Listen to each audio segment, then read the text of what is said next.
A polícia prendeu hoje os suspeitos do assassinato de um motorista de ônibus na zona norte da capital. Um dos envolvidos é menor de idade.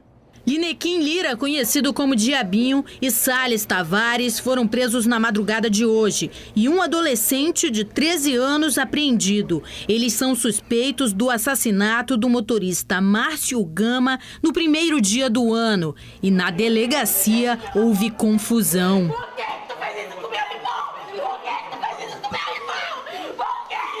Eu sei que nesse país não tem justiça, gente, não tem justiça. Ele é preso, depois ele é solto, gente. Ele vai fazer de novo, gente.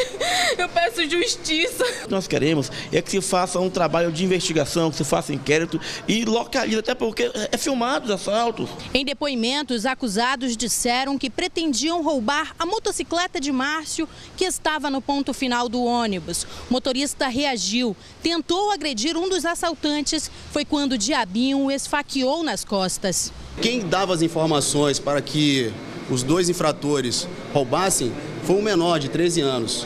Isso me preocupa muito porque a sociedade, vendo esse adolescente agindo e nada sendo feito, isso acaba trazendo um transtorno imenso para a comunidade de Manaus. Depois da morte do motorista, a Secretaria de Segurança montou uma força-tarefa para combater os assaltos a ônibus. Hoje, o secretário reforçou essas medidas. Policiais apaisando dentro dos ônibus, fazendo esse levantamento e fazendo um cadastro geral junto com as empresas de ônibus para que a gente possa ter, e aí entra a especializada aqui e as demais especializadas da Polícia Civil e as distritais, para que a gente possa ter cadastrado quem é o assaltante que atua em determinado bairro. Salles e Diabinho estavam foragidos do sistema prisional. Eles vão responder por latrocínio, associação criminosa e corrupção de menores. A Secretaria de Administração Penitenciária transferiu hoje 195 detentos da cadeia pública de Manaus para unidades prisionais provisórias. De acordo com a SEAP, a medida é para diminuir a população carcerária na Raimundo Vidal Pessoa, enquanto segue o processo de desativação da unidade. A polícia prendeu um homem suspeito de homicídio na Zona Leste. O crime foi no Jorge Teixeira e teria sido motivado por disputas pela venda de drogas.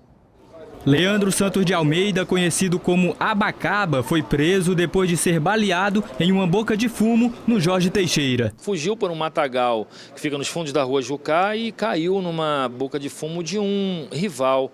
O rival, então, de posse de uma arma de fogo, calibre 12, resolveu tirar a vida do Abacaba, rival dele, e então apontou a arma para a cabeça e efetuou um disparo. O Abacaba conseguiu se defender colocando o braço na frente do rosto. Abacaba, que já responde por um homicídio, é acusado de envolvimento no assassinato de Erivelton Cavalcante. O motivo, segundo a polícia, foi acerto de contas por causa de uma dívida do tráfico. O crime foi em julho do ano passado, no chamado mês sangrento, quando a capital registrou 82 homicídios. O homicídio que vitimou o Erivelton é tido como um acerto de contas, tá? O Mike, que já foi preso, o Leandro, que é conhecido como Abacaba, e outros cidadãos estavam dentro de um Palio que se dirigiu à Avenida Itaúba e as pessoas alvejaram o Erivelton com cerca de 11 tiros. Leandro já foi encaminhado à cadeia pública no centro da capital. A Prefeitura de Manaus divulgou ontem o calendário fiscal de 2016. A meta é diminuir a inadimplência com o IPTU. Dona Maria é mãe e avó dessa turma aí. Depois que o marido dela faleceu há 2 anos, as contas de casa são pagas com o salário de diarista. Mesmo com todas as dificuldades, ela calcula na ponta do lápis os compromissos pendentes, entre eles o imposto predial e territorial urbano. Este ano, só de IPTU, vão ser R$500. Tive que me rebolar para conseguir quitar todo esse IPTU que está vindo, que é para depois não ficar aumentando as contas. Do meu salário, eu tenho que pagar IPTU, tenho que pagar água, tenho que pagar luz, ainda tenho que manter a casa. Apesar de pagar esse dinheirão, quase não dá para ver melhorias por aqui. O transporte público é a principal reclamação. Só uma linha que tem para cá, A pessoa depende dessa linha. Passa 1h30 na parada esperando. Mas muita gente não seguiu o exemplo da Dona Maria. Em 2015, 50% dos contribuintes aqui da capital não pagaram os impostos. E olha que não foi só o IPTU, não. De acordo com a CEMEF, as receitas lançadas referentes ao IPTU, Alvará e o ISS autônomo somam mais de 374 milhões. Mas apenas 188,6 milhões foram arrecadados. Mesmo assim, o número de inadimplentes foi menor que no ano passado. A gente espera, este ano de 2016, diminuir mais 5%. A gente espera fechar em 44% a inadimplência. A inadimplência vem caindo, até por conta a gente vê que a população cada vez mais participa, né, por meio da internet, pagando seus impostos e cobrando melhores serviços. Ontem, a Prefeitura de Manaus divulgou o calendário fiscal para este ano. Este site contém as regras e normas para o pagamento da cota única com desconto, ou até mesmo o parcelamento dos tributos até 12 vezes. O Supremo Tribunal Federal suspendeu ontem, em caráter liminar, o pagamento do seguro-defeso de 2016. A medida afeta 100 mil pescadores no Amazonas que receberiam 300 milhões de reais. O caso ainda precisará ser reavaliado pelo plenário do Supremo.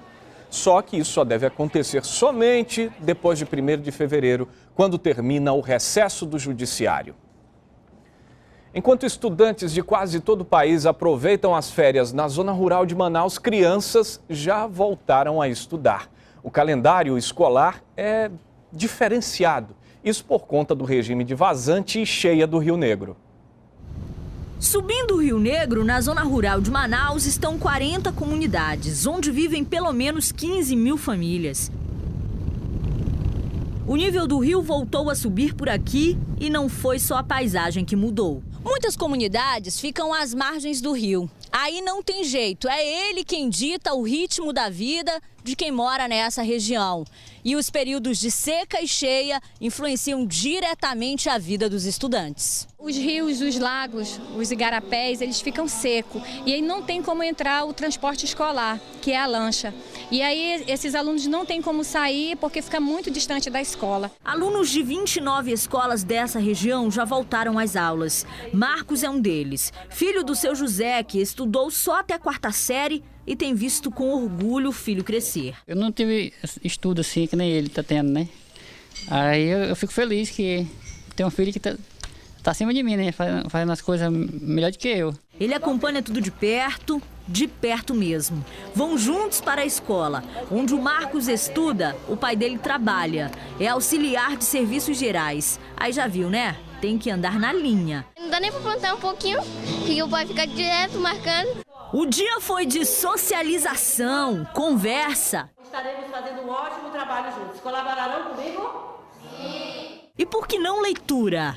Quantas coisas pode dizer as palavras? Quando mais a gente entende o recado, que elas dão, melhor. Foi aqui que você aprendeu a ler? Foi. Eles voltaram cheios de sonhos e vontades. O Marcos quer melhorar a vida na zona rural, com algumas invenções. O que você quer ser quando estiver maiorzinho? Cientista. É? Por quê?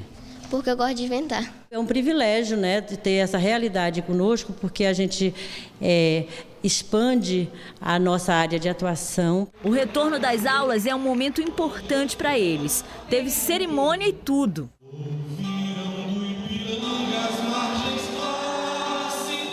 Na comunidade Nossa Senhora de Fátima, mais de 2.000 alunos estão matriculados. O plano pedagógico inclui todas as disciplinas comuns na rede pública brasileira. E algumas escolas por aqui têm computadores. Nós estamos dentro de uma escola no Rio Negro e a gente tem um telecentro funcionando. Nós temos telecentros até em áreas indígenas. Nós temos 4 escolas indígenas. E todo o nosso trabalho pedagógico, ele é o mesmo para toda a rede. Enquanto muitos estudantes pelo país afora ainda aproveitam as férias, os pequenos da zona rural de Manaus navegam em outra direção.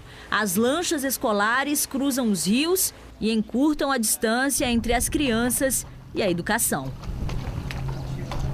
Jornal em Tempo termina aqui. Obrigado pela sua audiência. Tenha uma ótima noite e até amanhã.